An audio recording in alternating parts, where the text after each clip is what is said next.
Of course. I don't have to have enough power to hurt him. I just gotta beat him. That's it. If he slip up, then, he will. Terence Crawford just lit the fuse. He's not only saying he can hurt Canelo, he's daring to prove it. But here's the twist. Crawford isn't coming to brawl. He's coming to dismantle Canelo, round by calculated round. Even legendary trainer Teddy Atlas, one of boxing's sharpest minds, is backing Crawford with full confidence.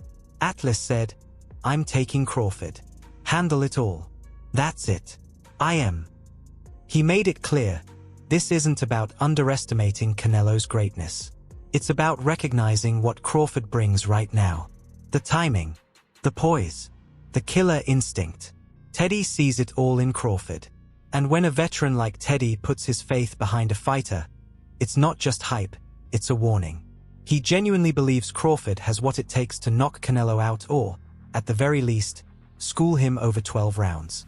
But despite the noise and bold predictions, Canelo didn't flinch, not even a little. No, I've been in this sport like so many years. I had so many good fights in my career, and I had the experience to adapt myself to these kind of fighters. I fight everybody out there, every style, and I'm gonna do my job and put all my experience, all my talent there, and that's. Canelo has heard the talk. He's seen the hype, but to him, it means nothing. In his mind, experience is the real weapon, the edge that will break Crawford down when it matters most. Canelo has faced every style, every challenge, and is still standing at the top. This isn't new territory for him.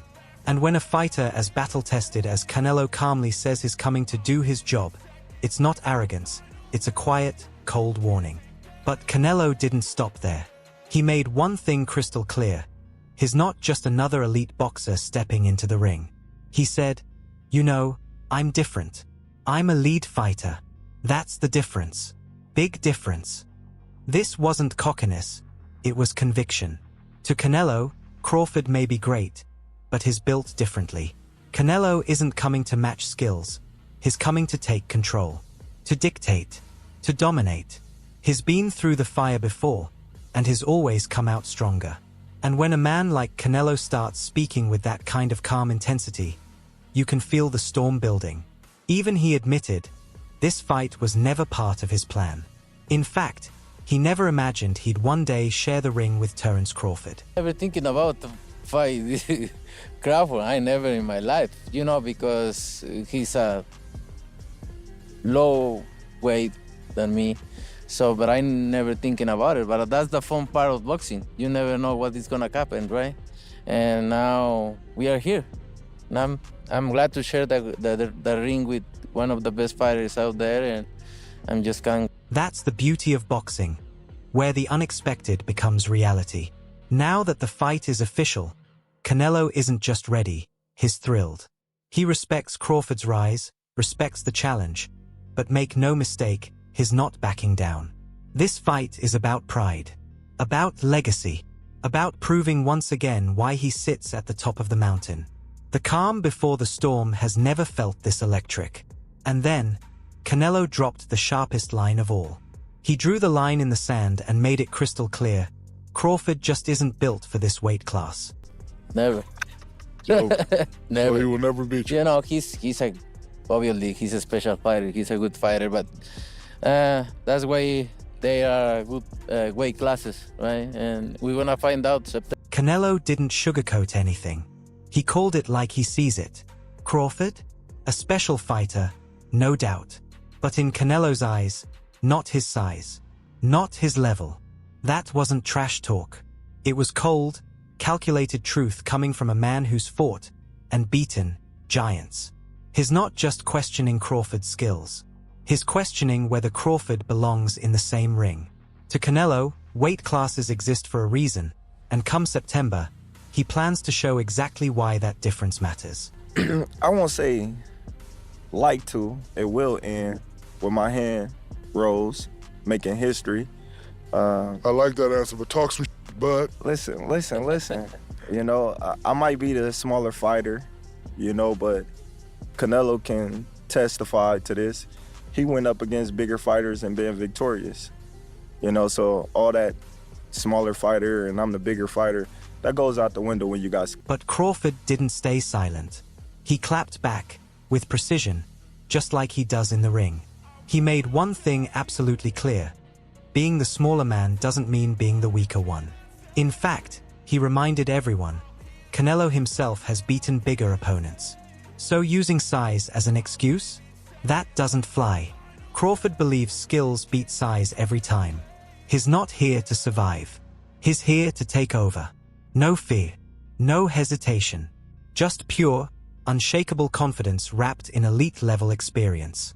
And when Crawford speaks like that, you know he's not just chasing greatness. He's hunting it down. He's a tremendous fighter. He's got the skills, the experience, the power. He got everything. That's why it's so intriguing. Everybody want to know, can Terence Crawford take Canelo power? Can Terence Crawford deal with Canelo pressure? Can Terence Crawford deal with Canelo's body attack and his experience? And that's why everybody want to see it, because they know how great Terence Crawford is, but they don't know how great Terence Crawford is at 168. The question now echoes across the boxing world. Can Crawford really handle the size, the pressure, the power of Canelo at 168? That's exactly what makes this fight so electric. Crawford openly respects Canelo's skill set. He's never denied that. But that's also why this challenge means so much. It's not about proving he's great. It's about proving he's great enough to conquer new territory. And when a fighter embraces that kind of uncertainty with open arms, something legendary is brewing. Crawford peeled back the curtain on his mindset, and it runs deeper than belts or pound-for-pound rankings. For him, this fight is about something bigger. We know what Canelo brings to the table, but nobody knows what Terence Crawford is bringing to the table at 168, and that's why the fight is going to be so intriguing. I never thought in a million years of me fighting Canelo.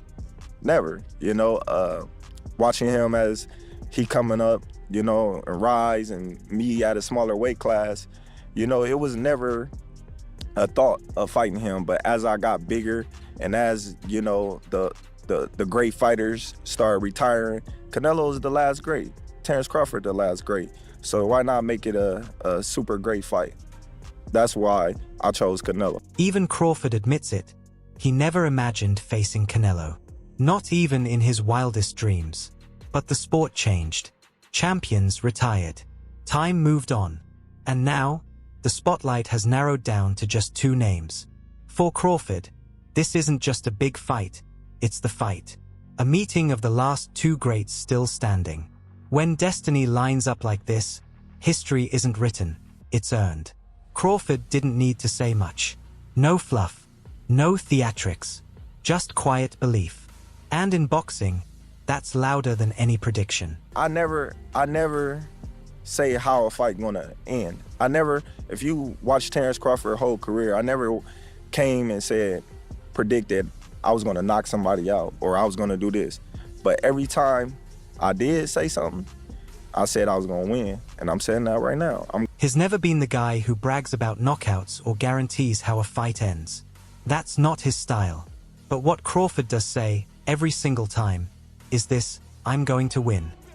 And history shows, when Crawford says it, he means it. This isn't hype. It's a warning dressed in calm, quiet confidence. And with the fight now just around the corner, those words feel heavier than ever. One statement, one promise, one storm on the horizon. But Crawford isn't the only one making promises. Canelo gave his answer, with that icy calm only legends carry. No long speech, no theatrics, just 5 words: I'm going to win. That was it. And it was enough. No back and forth, no drama, just pure, battle-tested confidence from a man who's been through every fire this sport can throw at him. He's silenced critics, conquered weight classes, and now he sees this as just another chapter, another name to cross off. And when a fighter talks like that, without blinking, you know he's already seen the victory in his mind. Canelo didn't stop there. He gave us a glimpse into the heart of a man who doesn't allow defeat to enter his thinking. Yeah, always in my mind doesn't exist a loss. You know, I train, I put my best, I dedicate myself to this sport, and I'm just thinking about win, to make history, and this is no deception. To Canelo, losing doesn't exist. Not as a possibility, not even as a thought. Every drop of sweat, every early morning, every sacrifice, it's all for one thing: to win, to make history, to own a legacy. His not showing up to survive, his coming to dominate. And when Canelo speaks with that kind of fire, you're not just hearing confidence. You're hearing obsession. And when obsession meets opportunity, fireworks are guaranteed. But here's what shook the room the most. Canelo doesn't see Crawford as a real threat. Sure, there's respect, but it's surface level. Beneath that, doubt. And that doubt could be the spark that lights everything on fire. He's a good fighter, a great fighter. I always say, before I see him calling me out and want the fight and everything, I say before, he's a great fighter. But if you look at his career, mention one elite fighter. Just mention me one elite. Canelo didn't mince words. He called Crawford a good fighter, maybe even a great one. But then came the challenge: who has he really fought? In Canelo's eyes, Crawford hasn't stood across the ring from true elites. Not the killers, not the legends. And until he does, Canelo isn't buying the hype. That wasn't just confidence, it was dismissal. A subtle way of saying, you haven't seen what I've seen, and you're not ready for it. But Crawford wasn't about to let that slide. He fired back, naming names, defending the legacy he spent years building. But Canelo stood firm, drawing a clear line between good and elite. It wasn't elite. Who? Victor Postal. Who's that guy? Oh, so he wasn't commercialized. He wasn't a great. Ricky Burns wasn't elite. What? 40 years old champion in that moment beat Mr. Postal in my gym. I saw that. So Ricky Burns wasn't elite. Ricky Burns doesn't elite. Okay. He's not elite. It's cool. Well, is there a champion? I'm going to fight another elite. There is fighter a champions, good fighters, but elite fighters. Canelo doubled down, throwing shade with surgical precision. So Pistol was elite? Victor Pistol? Who's that? And Ricky Burns, he wasn't elite either. A 40-year-old champion at the time. I saw him beat Pistol in my gym.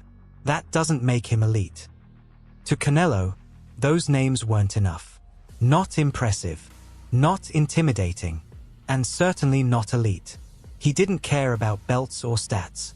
He wanted to fight fighters who'd been through the fire, fighters who'd made their names under the brightest lights. To Canelo, there are champions, and then there are elite champions. It's different, he said, and in his view, Crawford hasn't been in that league. Wait. So I'm gonna fight an elite fighter in September. Yeah, okay. Then we're gonna find out. Then we're gonna find out. And don't get me wrong, you're a great fighter. I know I'm great. You're a great fighter, but you're gonna find out. I hope your uncle Turki Alashi pay you enough money, because it's gonna be the last. That's for sure. It may be. Maybe. I hope he pay you. Crawford hit back, pointing to warriors like Victor Pistol and Ricky Burns. Champions. Men with resumes, titles, and grit. But to Canelo, those were solid names. Nothing more. In his eyes, elite doesn't just mean having a belt. It means surviving wars with the legends. It means legacy under pressure. The debate wasn't just about opponents. It was about status. But Crawford wasn't backing down. He refused to let Canelo dismiss the legacy he built with blood and skill. And then, with deadly calm, Crawford dropped a line that shut the room up. I'm going to fight an elite fighter in September. The message was clear. If Canelo thinks Crawford hasn't faced a real elite, then Canelo himself will be the test. But just when it seemed like things might cool down, Canelo turned up the heat again. And what he said next wasn't just confidence. It was a warning. Fighters fight me, they never the same, so I just hope your career continue. If you look at my career, never the same after me. Canelo gave Crawford his flowers, sure, but then he made one thing crystal clear. This might be Crawford's last time headlining. His tone wasn't just sharp, it was almost mocking. A smirk behind the words, as if to say, Enjoy the payday while it lasts. This wasn't just trash talk, it was a farewell dressed as a threat. Because in Canelo's world, there's no room for two kings. This fight, in his mind, isn't a clash, it's a conclusion. And only one man plans to walk away whole.